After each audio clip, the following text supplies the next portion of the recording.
Janica Natasha Demetria Gordon. So the program that I just got my PhD in is Applied Science and Technology with a concentration in applied physics. Effects of waste and open biomass burning on air quality and health in Africa.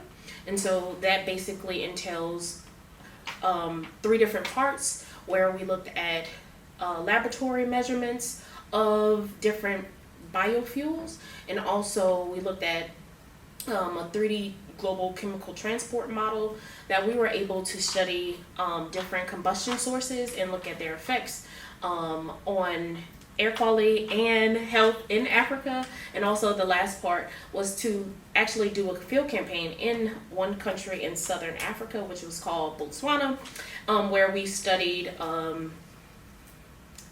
black carbon emissions and also compared those findings from field to the model aspect. So basically the research was to look at how did certain combustion sources contribute to the air quality problem in Africa, and also how does the premature mortality rates that are attributed to those combustion sources affect an area that is not well studied. Okay. As a Chancellor Fellow, I was awarded many opportunities when it comes to different funding opportunities to go to research conferences and present my research, where of course we had the opportunity to I had the opportunity to get awards from those research conferences, where Title III actually funded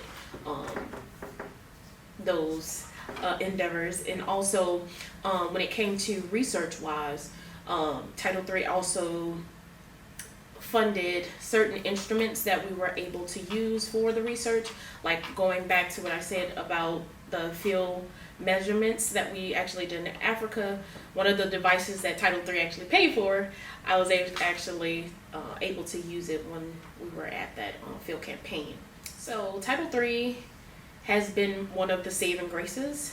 When we think about PhD students, one thing is lacking is funding. And so when it came to Title III and its funding, like they are able to buy the instruments that we need for research, so we don't have to worry about research lack when it comes to certain instruments, and also going to research conferences, providing that travel award if the conference doesn't offer that option, and also by us getting a stipend is one of the major things that we rely on as PhD students when it comes to this economy. So Title III has impacted my future goals majorly when it comes to how to conduct ourselves as a professional. One of the things that Title III does, we do a lot of professional developments that teaches us how to conduct ourselves in a professional way, and also job opportunities to look for when we're stepping from student to that professional role. When it comes to strengths, from what I've learned over the couple of years in this PhD program, is that I'm able to be flexible, meaning no matter what the challenges that we may face as PhD students when it comes to research, because at the time when we came in when the world was normal, and then we went through a global pandemic.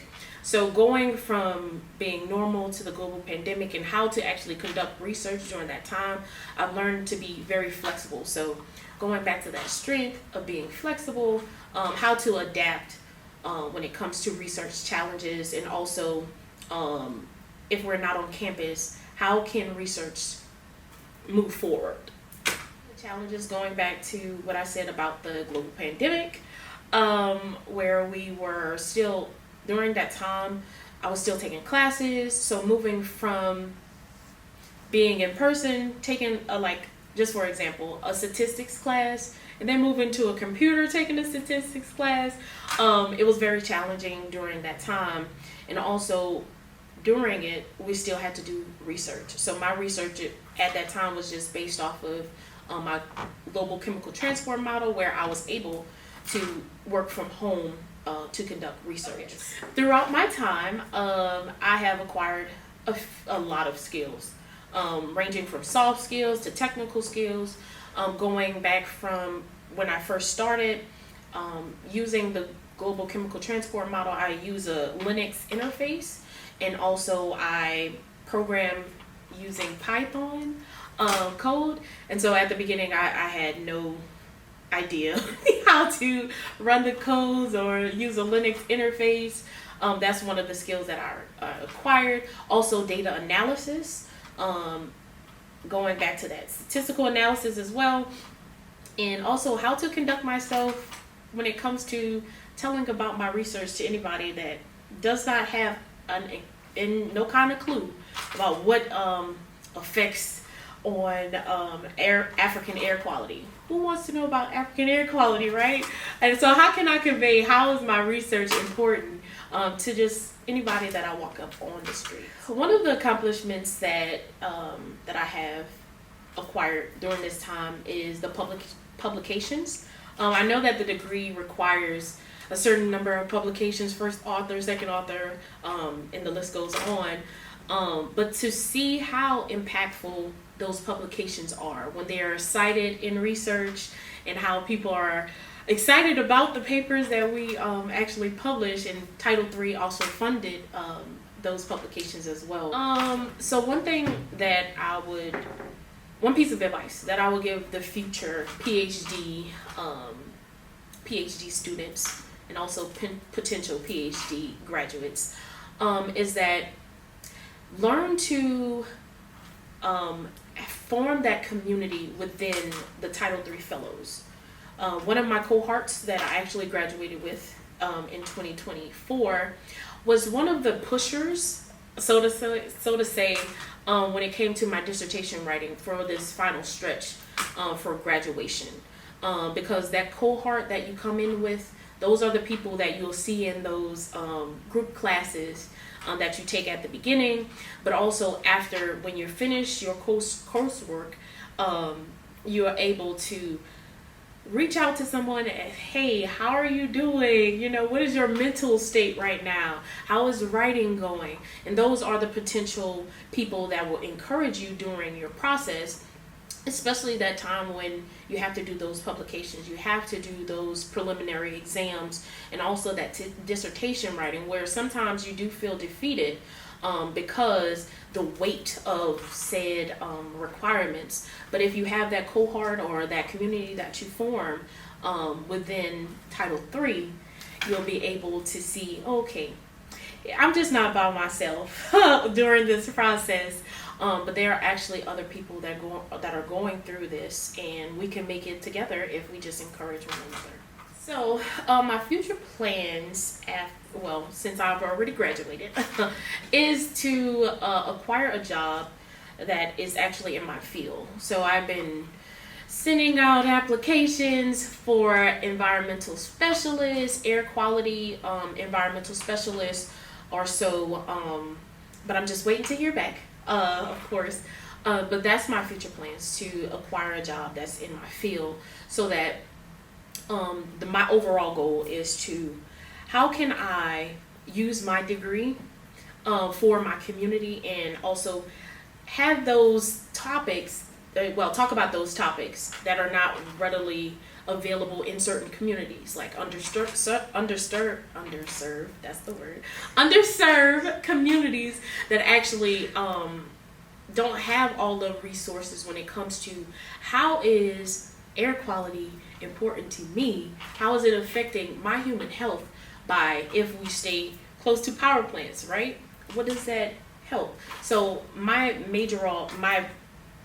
hopefully you go ahead of this. My overall goal is to use my PhD in a way that impacts my community on many levels. So, an advocate for my community. So a person that I admire the most is my mother.